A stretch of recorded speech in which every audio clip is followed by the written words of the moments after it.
fais attention. Tu es arrêté, et dit, il va se passer, on va faire un attentat contre lui. Mais on va prier, il va s'en sortir. Parce que c'est un candidat qui peut donner une espérance aux chrétiens. Donc voilà, j'ai dit ça. Puis j'ai prié avec elle et puis je me suis arrêté.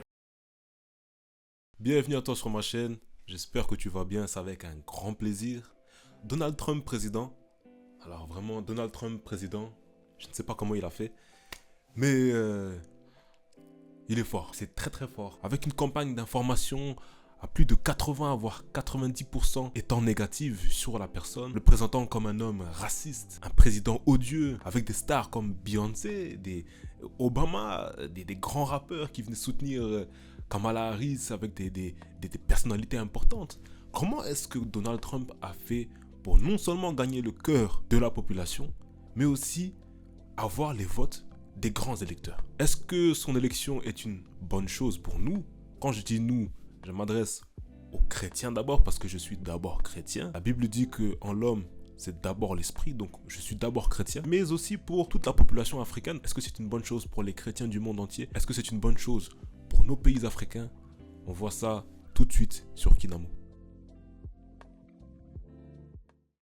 La famille, si ce n'est pas encore fait, un petit pouce bleu, abonne-toi et appuie sur la cloche. C'est gratuit, moi ça m'aide, ça fait plaisir. On continue. Moi, je suis d'abord content et satisfait de l'élection d'un homme comme Donald Trump à la tête des États-Unis d'Amérique. Je vais d'abord parler du camp Harris. Je vais d'abord parler du camp des démocrates. Pourquoi est-ce que, historiquement parlant, les démocrates sont une plaie, une vraie plaie pour nos pays africains? Pourquoi est-ce que j'étais pas pour... J'ai fait des vidéos où je disais que Donald Trump était quelque chose de vraiment très bien pour son pays, l'Amérique, comme pour nos pays à nous, Africains. Je ne dis pas que Donald Trump adore les Africains. Ce serait un peu naïf de dire qu'il aime les Africains. Bon, après, il n'est pas là pour nous aimer. Nous sommes là pour nous aimer. Nous, Africains, il faut que nous nous aimons d'abord nous-mêmes. Mais une femme comme Madame Kamala Harris, c'est une femme noire. Donc on aurait pu se dire que, puisqu'elle est noire, en tant que noire, il faudrait voter pour elle. Madame Kamala Harris est démocrate.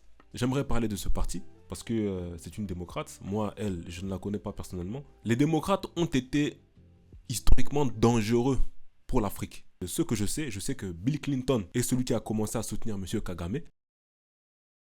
Je ne sais pas il est depuis combien d'années président du Rwanda, mais nous savons aujourd'hui que c'est le Rwanda qui pille, c'est le Rwanda qui tue, c'est le Rwanda qui est responsable du génocide qui se passe actuellement à l'est du Congo. Et c'est M. Bill Clinton qui a soutenu ce monsieur-là. Bill Clinton était un démocrate. C'était les démocrates qui sont partis bombarder un peu partout là. Ils sont partis envahir l'Irak sur base de soupçons de développement d'armes nucléaires. Bon, comme si eux n'avaient pas le droit d'avoir l'arme nucléaire, alors que eux, Américains, avaient l'arme nucléaire. Mais bon, sans preuve, ils sont partis envahir tout un pays sans cause réelle.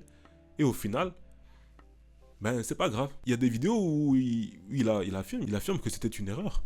C'était une erreur, c'était une simple erreur. The decision of one man to launch a wholly unjustified and brutal invasion of Ukraine. Bon, les démocrates, la démocratie, hein. Démocrate vient de démocratie, donc cette démocratie-là, je ne sais pas si il y a un pasteur qui dirait démocratie. Bon, on laisse ça de côté. Mais en tout cas, c'est M. Obama et M. Sarkozy qui sont partis tuer Kadhafi. Kadhafi qui était un grand dictateur, un grand méchant loup. Et pourquoi sont-ils partis tuer Kadhafi? M. Kadhafi était un rempart, était un vrai rempart pour l'Afrique. C'est lui qui prenait une Union africaine, la liberté, l'émancipation de l'Afrique par la création d'une monnaie commune arrimée sur l'or qui vient du sous-sol africain. Et Dieu seul sait à quel point il y en a beaucoup. C'est lui qui prenait les innovations africaines, le développement, l'émancipation de l'Afrique, économiquement parlant, d'envoyer des satellites africains. C'est pour ça qu'on l'a tué. Sa mort a provoqué toute la déstabilisation au Sahel. C'était un homme noir qui est parti tuer Kadhafi, c'était Obama. Ce sont les Américains qui financent en grande partie la guerre en Ukraine. En grande partie la guerre en Ukraine parce que l'Europe n'a plus trop de moyens. Sachant aussi qu'ils sont en train de perdre l'Afrique. Donc, avec Donald Trump au pouvoir, les Européens, les dirigeants européens savent très bien que M. Donald Trump est quelqu'un qui est pour... C'est quelqu'un qui ne veut pas se mêler de toutes les guerres au monde, mais qui veut d'abord prioriser son pays, l'Amérique, la sécurité de son pays, l'Amérique, et voilà. Et ça, c'est quelque chose de bien parce que, généralement, historiquement, les Américains sont toujours allés un peu partout faire la guerre. D'ailleurs, des guerres qui qu'ils n'ont... Je ne sais pas quelle guerre ils ont gagné. Ils ont gagné quelle guerre? Vietnam? Non, ils ont perdu. Quelle guerre les Américains ont gagné? La Seconde Guerre mondiale, non? C'était les Russes qui l'avaient gagné. Bref, bon, c'est pas grave. C'était les démocrates qui envoyaient facilement l'armée un peu partout dans le monde pour des raisons vraiment douteuses. En mettant Zelensky au pouvoir, le but, c'était de pouvoir militariser l'Ukraine des rampes de missiles pour menacer directement la Russie, puisque l'Ukraine et la Russie sont frontalières. Alors que lorsque c'était pour le cas inverse à Cuba, là c'était la fin du monde, c'était la guerre froide, on était au summum de la guerre froide. Et quand c'est pas dans votre sens, ça va pas. C'est pas normal, il faut de la justice dans ce monde. On est là pour parler de justice quand même, Kinamo. Ndeko. On a poussé Zelensky au pouvoir, voilà. Mais Poutine disait, écoutez, messieurs, je vous connais, vous aimez bien signer des contrats et puis après les déchirer, après faire ce que vous voulez. Moi, je vous connais. Messieurs, s'il vous plaît, ne mettez pas vos missiles chez moi ici, sinon, j'annexe la Crimée. Ça fait longtemps, Poutine disait ça, il disait, je vous connais. Si l'Ukraine rentre dans l'OTAN et que vous venez avec vos missiles ici, c'est chez moi. Moi, j'ai pas envie que vous mettiez des missiles chez moi. Donc, je vais annexer la Crimée. Méfiez-vous. Ne faites pas n'importe quoi, s'il vous plaît. Respectez-vous. Personne n'a voulu l'écouter. De base, l'Ukraine et la Russie devaient régler ça pacifiquement. Mais Monsieur Boris Johnson dit à Zelensky, oh non, non, faut faire la guerre. On va gagner sur le plan militaire. Ok. Ok.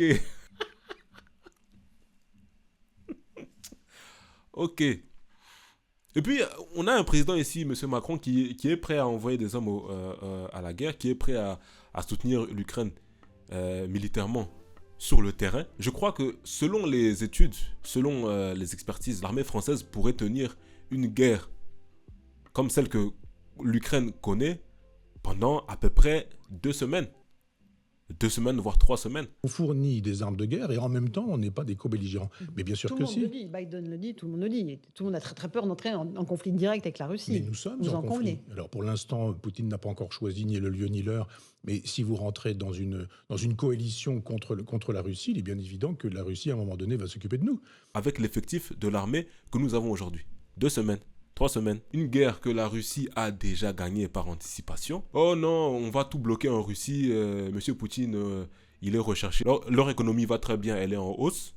Alors que ici, c'est la récession. Je pense qu'il faut vraiment être clairvoyant. Écouter Dieu et beaucoup prier. Il faut savoir que les Européens, les pays comme la France, l'Angleterre et autres, les Européens en général, sont toujours soutenus par les Américains. Et c'est pour ça qu'il y a cette assurance-là. Les propres populations d'Europe constate que ça ne va pas. Il fallait que Kamala Harris soit élue.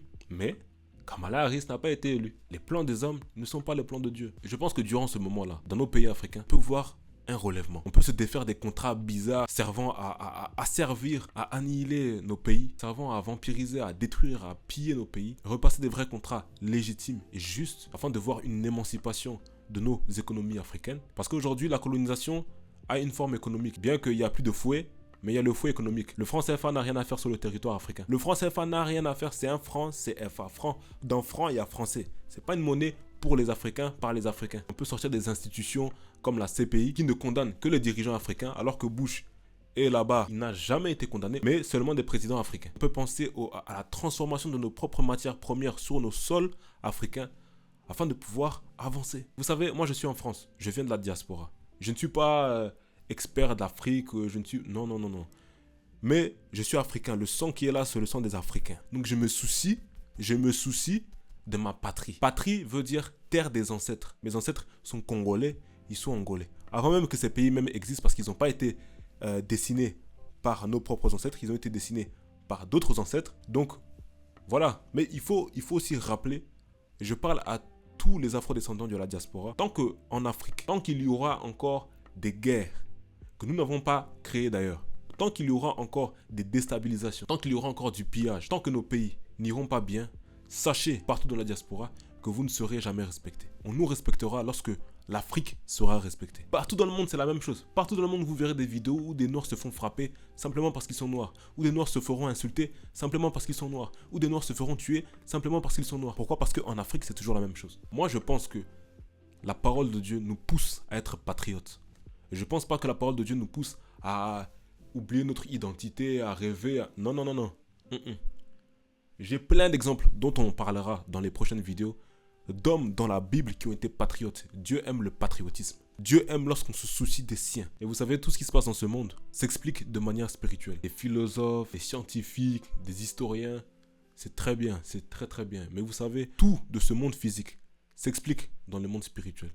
Parce que tout est d'abord esprit. Et nous sommes d'abord des esprits. Et vous savez, spirituellement parlant, il y a toujours la guerre entre le nord et le sud. Entre l'ouest et l'est. Il y a toujours la guerre entre le nord et le sud. Entre Paris et l'OM. Entre l'Europe et l'Afrique. Il y a toujours la guerre entre l'ouest et l'est. Entre les États-Unis et la Chine et la Russie. La guerre froide, c'était entre deux pôles. C'était entre le bloc ouest, le bloc est. C'est d'abord spirituel, mais ça, on en parlera. C'est pas le sujet de cette vidéo. Alors maintenant, pour nous les chrétiens.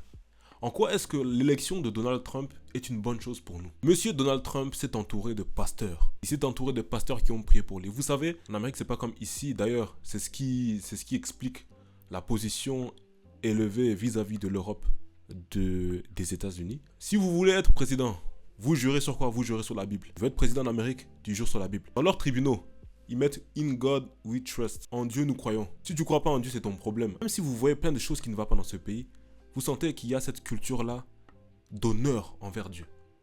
Monsieur Donald Trump représente un peu cette culture-là. Donner l'honneur à Dieu. Donner l'honneur aux hommes de Dieu. C'est un homme qui demande la prière auprès des hommes de Dieu. C'est un homme qui s'est fait entourer par beaucoup de pasteurs.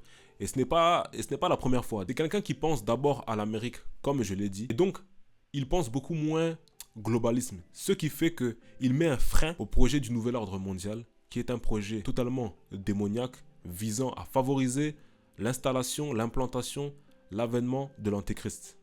Voilà. Le nouvel ordre mondial veut une seule langue, une seule entité mondiale, veut tout globaliser, tout généraliser, que le monde soit gouverné par un seul gouvernement, une seule religion. Cela met un frein à ce mondialisme qui doit servir au projet du nouvel ordre mondial, au projet des francs-maçons, au projet de ceux qui ne veulent pas voir les âmes sauvées. Ils veulent simplement une meilleure gestion du monde, une meilleure gestion des hommes. Si tu dois mourir, ils appuient sur un bouton, tu meurs. Que le monde soit connecté, que tout soit géré comme ça, que tout soit géré facilement. Le Covid a été un très bon exemple de ce qu'ils sont capables de faire. Donald Trump, c'est quelqu'un qui prône des valeurs chrétiennes. C'est quelqu'un qui prône des valeurs familiales. C'est pas quelqu'un qui prône le wokisme, transgenrisme, l'homosexualité. Et beaucoup de personnes sont mécontentes. Nous, on aime ça. Moi, j'aime ça. Voilà, dans une société dans laquelle on s'enfonce dans des valeurs, je ne sais pas c'est quoi, je ne sais pas. Ces lois sont là pour créer une société totalement pervertie, une société totalement perdue, une société qui rejette totalement les plans de Dieu, qui rejette totalement la personne de Dieu, qui rejette totalement les valeurs chrétiennes, les valeurs qui nous viennent de la Bible. Donald Trump, c'est quelqu'un qui défend ça. Moi, je ne dis pas qu'il n'est pas raciste ou quoi. Peut-être qu'il est raciste. Peut-être qu'il est... Moi, je ne sais pas. Moi, tout ce que je sais, c'est que je suis chrétien et je suis afro-descendant. Je vois qu'il y a mes intérêts dans l'élection de Donald Trump. Et lorsque tu fais l'apologie du transgenrisme, de la liberté abusive sexuelle, lorsque tu fais l'apologie de toutes ces choses, tu détruis la famille. La famille, c'est la première cellule dans une nation. Donc tu détruis la nation. Donc lorsque tu vois des lois, même ici en France, être votées et qui ne font que détruire la société, faut pas être étonné. Je ne dis pas que les républicains, c'est la gloire de Dieu, non, je ne dis pas ça. Mais vis-à-vis de ce qu'on a vu, et même, les chiffres ne mentent pas. Lorsque Donald Trump était président, il y a 4 ans de cela, il a haussé l'économie de son pays et le chômage était en diminution. Donc moi, je sais pas. Moi, je crois que c'est une bonne chose. Je crois que c'est une bonne chose et je crois qu'on doit célébrer Dieu pour cela. Mais ne pas être naïf, ne pas être aveuglé, mais rester vigilant. La Bible nous dit d'être doux comme les colombes, mais vigilant comme les serpents, vigilant comme les vipères. Moi, je demande ce qu'on puisse se réjouir pour cette élection, mais rester vigilant pour le salut des âmes ainsi que le développement et la justice sur le continent africain et dans le monde entier. Donc voilà, c'est tout pour cette vidéo. Je sais pas ce que toi t'en penses. Trump président, en tout cas, si j'étais en Amérique, j'aurais voté Trump. Moi, j'espère que dans tout ça, vous allez bien. Et merci à vous pour le soutien. Merci à vous pour la force que vous me donnez. Moi, ça m'encourage, ça me donne la force. Donc, n'hésitez pas à vous abonner, à partager la chaîne, à partager les vidéos. Et je pense que Dieu fera beaucoup de bien à beaucoup de personnes. Mon but, c'est de pouvoir présenter Christ au maximum de personnes et de propager et faire grandir la justice dans ce monde qui a tant besoin de Dieu et du Prince de paix, Jésus-Christ. Portez-vous bien, à la prochaine vidéo et que Dieu vous bénisse toujours.